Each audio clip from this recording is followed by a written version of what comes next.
అంటే ప్రశ్నించే గొంతుని నొక్కటం అంటే నాకు అర్థం కాలేదు. బేసిక్‌గా ఆయన ఎప్పుడు ప్రశ్నించాడు? ఏమని ప్రశ్నించాడు? ఫస్ట్ ఇది సమాధానం చెప్పాలి మా వైసీపీ సోదరులు ఎవరైనా గానీ. ఇది సమాధానం చెప్పాలి. ఎందుకంటే ప్రశ్నించాడు అసలు ప్రశ్నించే గుణం వైసీపీలో ఉందా ఫస్టు? మీరు ఎప్పుడూ బూతులు తిట్టడం ఇప్పుడు మినిస్టర్లుగా కూర్చొని బూతులు తిట్టారు. ప్రతిపక్షం లేకపోయినా మీకు అట్లా చేశారని చెప్పి మీరు ప్రతిపక్షం ఇవ్వకపోయినా ఇప్పుడు కూర్చొని బూతులు తిడుతున్నారు.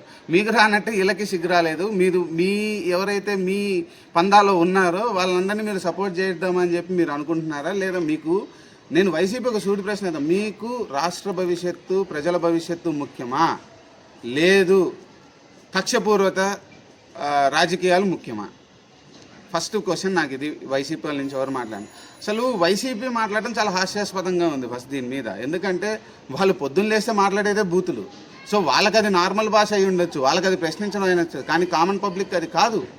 ఎందుకంటే కామన్ పబ్లిక్కి కావాల్సింది క్రిటిసిజం. కన్స్ట్రక్టివ్ క్రిటిసిజంలో నువ్వు ఎన్నన్నా ప్రశ్నలు ఏమేమి ప్రశ్నించద్దు అనట్లేదు, మీరు ప్రశ్నించండి. కానీ ఈరోజు జోసెఫ్ మాట్లాడినట్టు బయటకు వచ్చి బూతులు మాట్లాడితే అతన్ని చూసి ఇంకో 10 మంది మాట్లాడతారు, ఆ 10 మంది 20 మంది అవుతారు.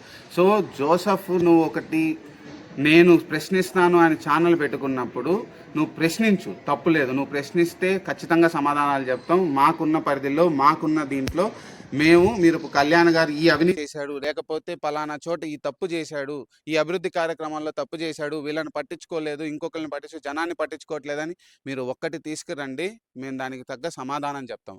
అంతేగాని ఆయన ఏదో చేసేస్తున్నాడు పవన్ కళ్యాణ్ నీ నోట్లో అనే మాట, అది ఎంత పెద్ద బూతు. ఒక డిప్యూటీ సీఎంగా ఉన్న వ్యక్తిని మాట్లాడే మాటల ఇదే రేపు ఇంకొకళ్ళు వచ్చి వైఎస్ జగన్ అని మాట్లాడితే మీరు ఊరుకుంటారా? మీరు ఊరుకుంటారా? లేదా జోసెఫ్ అని మాట్లాడితే నువ్వు ఊరుకుంటావా? నీకు పర్సనల్గా మాట్లాడవా? ఇతన్ని సపోర్ట్ చేస్తున్న వాళ్ళందరూ కూడా ఒకసారి ఆలోచించండి. ప్రశ్నించడానికి తిట్టడానికి చాలా తేడా ఉంది. ప్రశ్న కాదు, ప్రశ్న వేరు, తిట్టడం వేరు. మీరు తిట్టడానికే ప్రశ్నిస్తున్నామంటున్నారు.